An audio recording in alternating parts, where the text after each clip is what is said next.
નમસ્કાર નમસ્કાર નમસ્કાર મારા વાલા વિદ્યાર્થી ભાઈ બહેનો હું કાનુભાઈ ગુરુજી મહર્ષિ ક્લાસીસ YouTube ચેનલ ની અંદર આપનું હાર્દિક સ્વાગત કરું છું. આપણે પ્રકરણ 14 જે છે એની શરૂઆત કરેલી છે. આ પ્રકરણ જે છે એની થિયરી જે છે વ્યવસ્થિત આપણે ભણી લીધી છે. હવે સ્વાધ્યાયના જે દાખલા છે ખાલી જગ્યાઓ છે એ બધું શીખવું છે આપણે. તો સ્વાધ્યાય 14.1 ની શરૂઆત કરીએ. દાખલા નંબર 1 નીચેના વિધાનો પૂર્ણ કરો. નંબર 1 ઘટના E ની સંભાવના પ્લસ ઘટના E નહીં ની સંભાવના બરાબર ખાલી જગ્યા. હવે જો અહીંયા ઘટના E એટલે કે અહીંયા આપણે એને આ રીતે લખી શકીએ P of E અને ઘટના E નહીં એટલે આની પૂરક ઘટના કહેવાય P of E બાર. અને આ તમને ખબર છે કેટલો જવાબ આવશે આની અંદર તો 1 આવશે. કેટલો આવશે 1. કોઈ પણ ઘટનાની સંભાવના અને એની પૂરક ઘટનાની સંભાવના કેટલી આવે 1. જો અહીંયા જે ખાલી જગ્યાઓ છે વારંવાર પૂછાતી ખાલી જગ્યાઓ છે એટલે પૂરેપૂરું ધ્યાન આપીને શીખવાનો પ્રયત્ન કરજો. નંબર 2 ઉદ્ભવી ન શકે તેવી ઘટનાની સંભાવના ખાલી જગ્યા છે. આવી ઘટનાને ખાલી જગ્યા કહે છે. જે ઘટના ક્યારે ઉદ્ભવે જ નહીં એવી જે છે ઘટના એની સંભાવના શૂન્ય છે. શું છે? શૂન્ય છે. અને આવી જે ઘટના છે એને અશક્ય ઘટના કહેવાય છે. શું કહેવાય છે? અશક્ય ઘટના. હવે જો અહીંયા ઉદ્ભવી ન શકે તેવી ઘટના કઈ હોઈ શકે? ધારો કે બાવળ ઉપર કેરી આવે છે. બાવળ ઉપર ક્યારે કેરી આવે? અશક્ય છે. બરાબર છે. તો આવી જે કોઈ પણ ઘટના હોય એની સંભાવના શું હોય? શૂન્ય. થિયરીની અંદર મેં ઉદાહરણ આપ્યું કે સૂર્ય પશ્ચિમમાં ઉગે છે. સૂર્ય કદી પશ્ચિમમાં ઉગે જ નહીં. અશક્ય ઘટના છે. બરાબર. તો આવી જે ઘટના છે એની સંભાવના શું આવે? શૂન્ય આવે. અને આવી ઘટના જે છે ને અશક્ય ઘટના કહેવામાં આવતી હોય છે. તો યાદ રાખજો આને. નંબર 3 ચોક્કસપણે ઉદ્ભવતી ઘટનાની સંભાવના ખાલી જગ્યા છે. આવી ઘટનાને ખાલી જગ્યા કહે છે. જે ઘટના ચોક્કસપણે ઉદ્ભવતી હોય. ધારો કે સૂર્ય પૂર્વમાં ઉગે છે તો દરરોજ ઉગે છે. બરાબર. ચોક્કસ ઘટના છે. જે જન્મે છે તેનું મૃત્યુ નિશ્ચિત છે. તો ચોક્કસ ઘટના. જે જન્મ્યા છે એનું મૃત્યુ થવાનું છે એક દિવસ. બરાબર છે. તો અહીંયા એ ચોક્કસ ઘટના છે અને ચોક્કસ ઘટનાની સંભાવના કેટલી આવે? 1 આવે. આવી ઘટનાને ચોક્કસ ઘટના કહે છે. આની અંદર લખીશું ચોક્કસ ઘટના અથવા નિશ્ચિત ઘટના પણ લખી શકાય. આની અંદર તમે નિશ્ચિત ઘટના લખો તો પણ ચાલે. જે ચોક્કસપણે જે ઘટના ઉદ્ભવતી હોય અને નિશ્ચિત ઘટના પણ કહેવાય અને ચોક્કસ ઘટના પણ કહેવાય છે. પ્રયોગની તમામ મૂળભૂત એટલે કે પ્રાથમિક ઘટનાઓની સંભાવનાઓનો સરવાળો ખાલી જગ્યા છે. આપણે થિયરીની અંદર સમજી ગયા છીએ કે જેટલી પણ મૂળભૂત ઘટનાઓ પ્રાથમિક ઘટનાઓ એની સંભાવનાનો જ્યારે તમે સરવાળો કરો ને તો એ સરવાળો 1 જ મળે. બરાબર છે. યાદ રાખી લેજો આને. નંબર 5 ઘટનાની સંભાવના ખાલી જગ્યાથી મોટી અથવા તેના જેટલી અને ખાલી જગ્યાથી નાની અથવા તેના જેટલી હોય છે. આ વસ્તુ પણ મેં તમને થિયરીની અંદર સમજાવી છે. એ વસ્તુ આમ સમજાવી દે 0 less than or equal to P of E less than or equal to 1. અને મેં તમને કહ્યું કે IMP છે. બરાબર. બહુ જ ઇમ્પોર્ટન્ટ છે. અહીંયા આનો મતલબ આ કરીને લખ્યો છે. આ જે છે આપણે સાંકેતિક રીતે લખ્યું છે. આ એને વિધાનમાં પરિવર્તિત કર્યું છે. જુઓ તો જે આ છે એનો એ જ છે. જો ઘટનાની સંભાવના ખાલી જગ્યાથી મોટી. અહીંયા જુઓ ખાલી જગ્યા એટલે કે 0 થી મોટી. તો આની અંદર શું આવશે? 0 થી મોટી અથવા તેના જેટલી. અહીં ઇક્વલ ટુ આપેલું છે. એનો મતલબ ઘટના જે છે એ 0 પણ હોઈ શકે અને આપણે આગળ જોયું અશક્ય ઘટનાની સંભાવના કેટલી હોય? 0 હોય. તો 0 થી મોટી અથવા તેના જેટલી અને ખાલી જગ્યાથી નાની એટલે કે કોનાથી નાની? 1 થી નાની. 1 થી નાની અને તેના જેટલી હોય છે. ઇક્વલ ટુ આપેલું છે એટલે તેના જેટલી હોય છે. એક પણ હોય છે જે ચોક્કસ ઘટના હોય નિશ્ચિત ઘટના હોય એની સંભાવના કેટલી હોય છે? 1.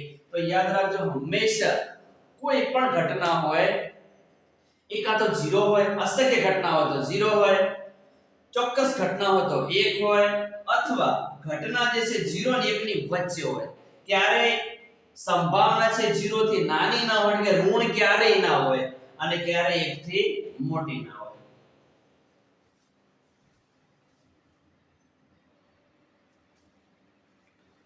દાખલા નંબર 2, નીચે આપેલ પૈકી કયા પ્રયોગના પરિણામો સમસંભાવિત છે સમજાવો. નંબર 1, પ્રયોગ ડ્રાઈવર કાર ચાલુ કરવાનો પ્રયત્ન કરે છે, પરિણામ કાર ચાલુ થાય છે અથવા ચાલુ નથી થતી. જો અહીંયા સમસંભાવી કોને કહેવાય, પહેલા તો એ શબ્દ સમજો. જે પણ પરિણામો મળવાની શક્યતા બધા જ ની સરખી હોય તો એને સમસંભાવી કહેવાય. ધારો કે આપણે સિક્કાને ઉછાળીએ છીએ તો એ સિક્કાને ઉછાળીએ તો આપણને પ્રથમથી બે પરિણામની ખબર છે. સિક્કા ઉપર એક કાંટો છે અને એક છાપ છે. આપણે પહેલથી ખબર જ છે અને બંને પરિણામ મળવાની સંભાવના પણ સરખી છે.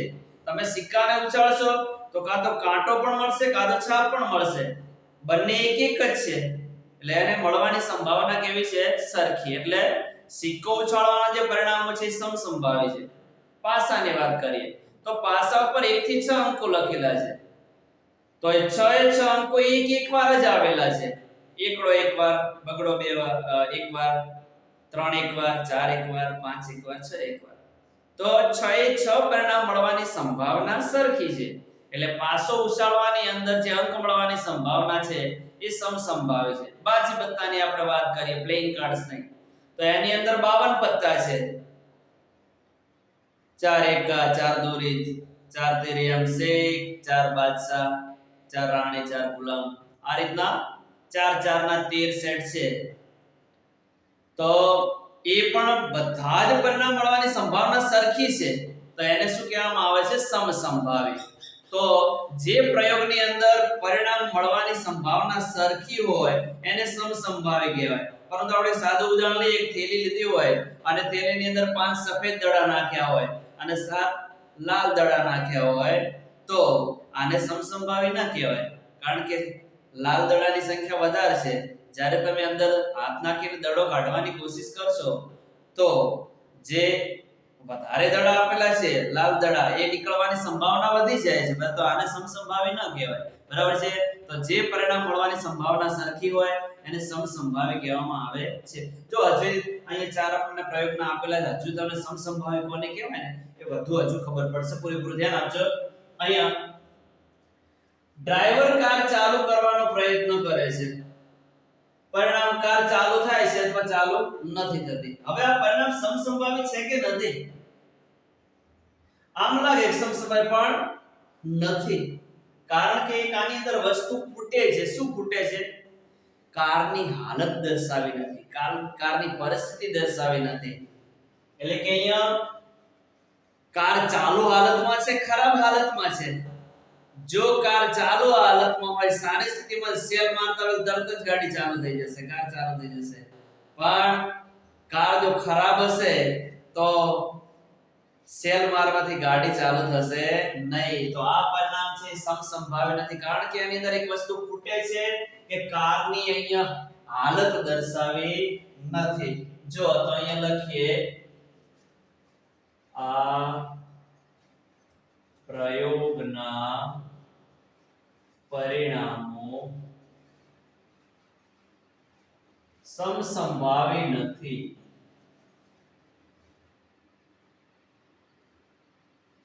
આ પ્રયોગના પરિણામો સમસંભાવી નથી. કારણ માંગ્યું છે, મેં તમને કહ્યું એ કારણ લખી દઈએ અહીં. કાર ચાલુ સ્થિતિમાં છે કે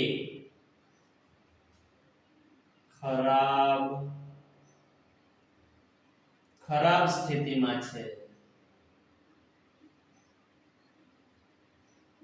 તે દર્શાવેલ નથી.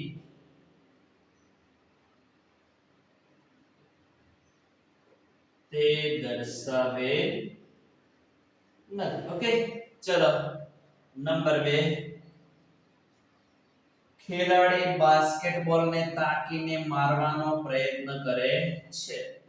પરિણામ, તે બોલને બાસ્કેટમાં નાખે છે અથવા ચૂકી જાય છે. ધ્યાન આપજો, અહીંયા બાસ્કેટબોલની જે રમત છે એની અંદર એ બાસ્કેટની અંદર આપણે બોલ આમ ઉછાળીને નાખવાનો હોય છે, બરાબર છે. અને આમાં આપ્યું છે કાં તો એ બાસ્કેટમાં નાખે છે અથવા તો ચૂકી જાય છે. ચલો આ પરિણામ સમસંભાવી છે કે નહીં વિચાર. તો સમસંભાવી નથી, કારણ અહીંયા પણ ખેલાડી જે છે એ પોતે કુશળ છે કે શિખાઉ છે એ બાબત દર્શાવેલી નથી. કુશળ હોય, એક્સપર્ટ હોય, એને રમતનો લાંબો અનુભવ હોય, વર્ષોથી રમતો હોય, દરરોજ પ્રેક્ટિસ કરતો હોય બાસ્કેટબોલની અંદર બોલ નાખવાની, તો કુશળ હોય, હોશિયાર હોય તો એ તરત જ ફટાક કરતો બોલ છે બાસ્કેટમાં નાખી દેશે. પરંતુ નવો ખેલાડી હોય તો એને એમાં ડાયરેક્ટ સીધો નાખી શકશે નહીં, બરાબર. તો આ પરિણામ પણ સમસંભાવી નથી. પૂરેપૂરું ધ્યાન આપજો. આને પણ લખી દઈએ, આ પ્રયોગના પરિણામો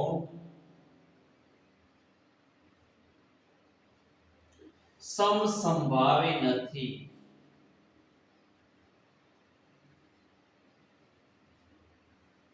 કારણ પણ અહીંયા લખીશું, અહીં ખેલાડી કુશળ છે કે શિખાઉ છે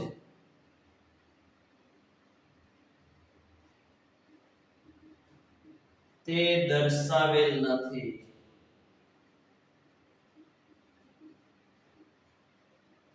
તે દર્શાવેલ નથી. ચલો નંબર 3, ખરા ખોટા પ્રશ્નનો જવાબ આપવાની કસોટી આપવામાં આવી છે. પરિણામ, જવાબ સત્ય છે કે અસત્ય. જ્યારે તમને ખરા ખોટા જે છે એના પ્રશ્નો આપેલા હોય તો કાં તો આની અંદર ખરું કે ખોટું કરવાનું હોય અથવા આની અંદર સત્ય કે અસત્ય લખવાનું હોય, બરાબર છે. અહીં આપણે સત્ય અને અસત્ય કહીએ છીએ. જ્યારે ખરા ખોટાનો જ્યારે પ્રશ્ન હોય તો આપણી પાસે બે જ વિકલ્પો છે. કો તો એ વિધાન સત્ય હોય અથવા એ વિધાન શું હોય, અસત્ય હોય. બંને પરિણામ મળવાની જે શક્યતા છે ને કેવી છે, સરખી છે. એટલા માટે આ જે પરિણામ છે એ સમસંભાવી છે, બરાબર છે. તો આવું જ્યારે આપેલું હોય ત્યારે એને સમસંભાવી કહેવાય. ચલો તો અહીંયા લખીએ, આ પરિણામ સમસંભાવિત છે. આ પરિણામ સમસંભાવિત છે. કારણ લખીએ, અહીં ફક્ત બે જ શક્યતાઓ છે.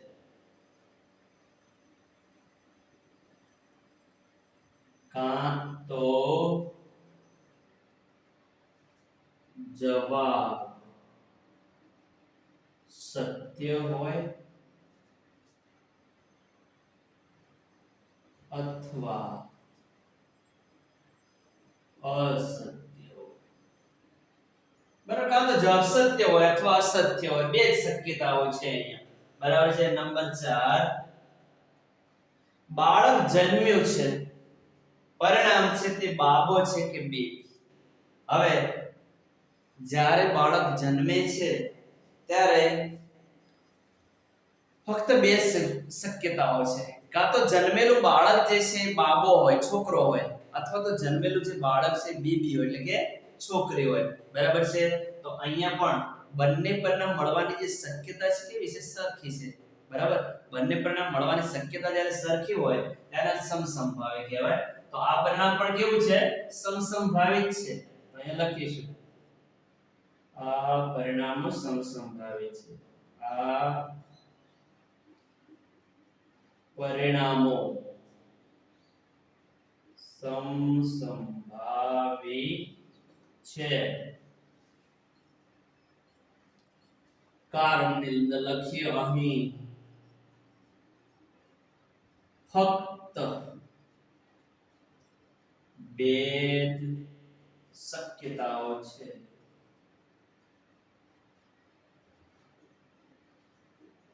કાં તો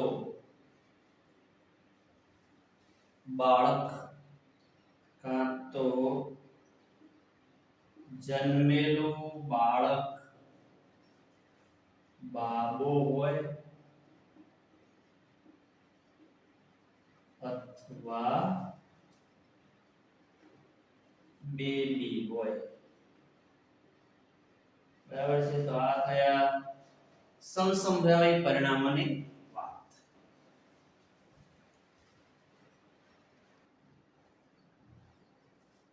દાખલા નંબર 3, શા માટે ફૂટબોલની રમતની શરૂઆતમાં કઈ ટુકડીને બોલ મળવો જોઈએ તે નક્કી કરવા સિક્કાને ઉછાળવો નિષ્પક્ષ ક્રિયા છે એવું વિચારાય છે. તો જ્યારે ફૂટબોલની રમત હોય ત્યારે સિક્કો ઉછાળીને કઈ ટીમ છે એ પહેલા સર્વિસ આપશે એના માટે નિર્ણય લેવાના સિક્કો ઉછાળવામાં આવે છે. તો શા માટે સિક્કાને ઉછાળવામાં આવે છે અને એ શા માટે વિશ્વસનીય છે? તો એનું કારણ છે કે જ્યારે સિક્કાને ઉછાળીએ ત્યારે કાં તો એના ઉપર છાપ આવશે અથવા કાંટો આવશે. બંને સમસંભાવી પરિણામ છે. અને છાપ આવશે કાંટો આવશે ની આગાહી કરી શકાતી નથી. એટલા માટે ફૂટબોલની રમતની અંદર સિક્કાને ઉછાળવામાં આવે. અને વ્યવસ્થિત આપણે લખી લઈએ. સમતોલ સિક્કાને ઉછાળતા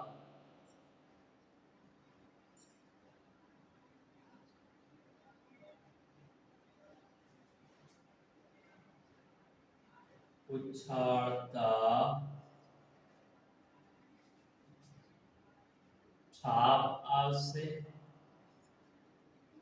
કે કાંટો આવશે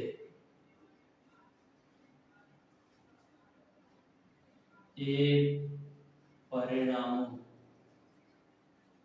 સમસંભાવી છે.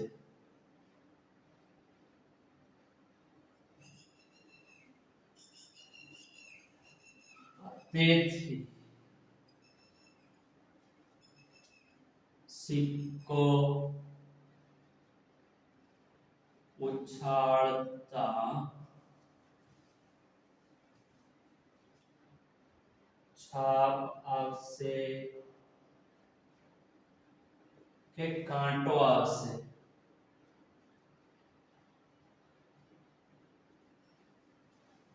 તેની આગાહી કરી શકાતી નથી.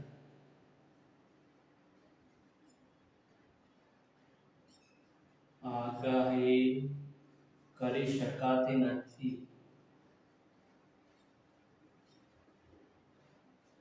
તેથી હવે શું કરવાનું? આ જે વાક્ય છે આટલેથી માંડીને એમને લખી દેવાનું છે.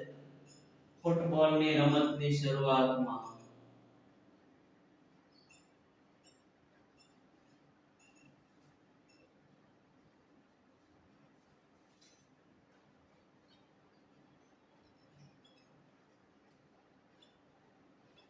ફૂટબોલની રમતની શરૂઆતમાં કઈ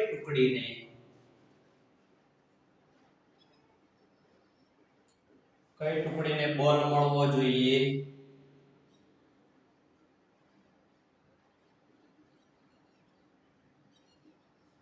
તે નક્કી કરવા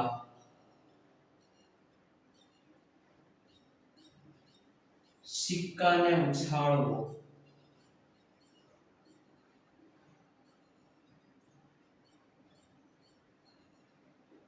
નિષ્પક્ષ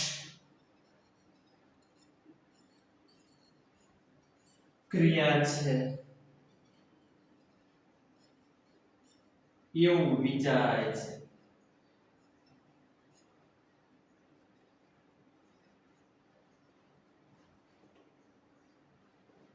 બરોબર, આ રીતે લખી દેવાનું. ક્યારે પૂછાતો નથી આવો પ્રશ્ન, પણ આપણે લખતા આવડવું જોઈએ. બરાબર છે વિદ્યાર્થી મિત્રો? હજુ મારી ચેનલ તમે સબસ્ક્રાઇબ ના કરી હોય તો સબસ્ક્રાઇબ કરી દેજો. Thank you very much. ખૂબ ખૂબ ધન્યવાદ. જય મા સરસ્વતી.